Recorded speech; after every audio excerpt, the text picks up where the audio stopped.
So what kind of impact have these reforms had on China's countryside?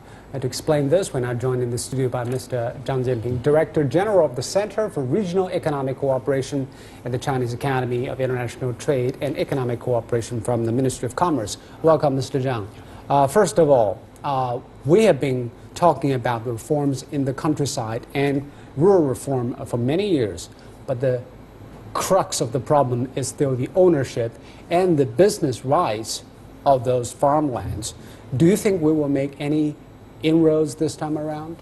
Yeah, actually, farmland issue in China is complicated a little bit because the ownership of farmland is belonging to a collective, which means villagers community, but the operation right is belonging to farmers. So nowadays in China, actually, a National People's Congress has been authorized some of counties to conduct pilot project in which the main content is the farmland, operation rights from farmers could be, mortgaged to the bank. Or those house assets belonging to farmers also could be mortgaged to the banks. That means farmers can get money from the banks, and then they can expand their agriculture sector, agriculture operations, or maybe they can start their new business, or they can buy apartments in towns or cities. So that's the new direction. But this type of pilot project will conduct 3 years.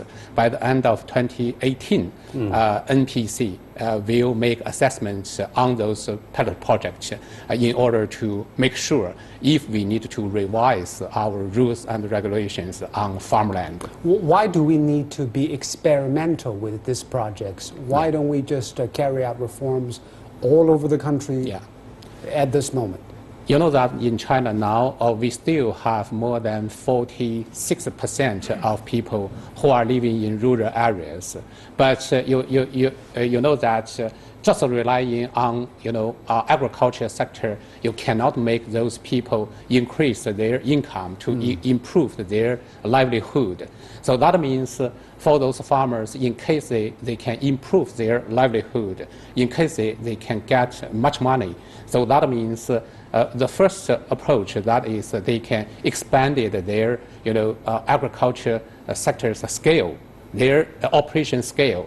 That means they need to collect so a lot of piece of lands, and then they can get a benefit, profit. This is one approach. And the second approach is that actually many people in the future, maybe they cannot rely on land. They should move to urban areas. So that means in case we can promote land right, operation right transition. So that means some people will leave rural areas and go to urban areas. They can start their new business and their new lives.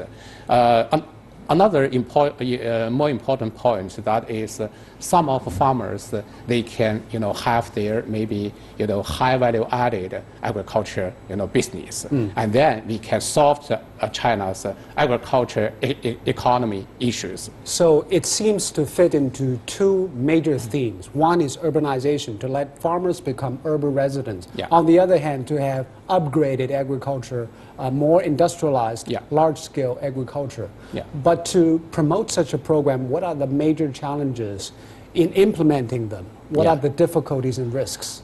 I'm afraid that the most difficult issue is in case you are allowing to make those land operation rights as a mortgage to the banks, and that in case those farmers, they got money, but they cannot return money to the bank in the near future. Financial risks. Financial risks. And then, banks will get into trouble because when banks need to sell those house assets or their operation rights, according to the existing laws and regulations, they just can sell those assets to those members of same village member of village committee. If you want to sell to other people outside this community, you can't do like that. So that means that would be difficult to make successful transition. All right. There are still a lot of difficult problems to Yes. solve. Thank you very much, Mr. Zhao, for your analysis.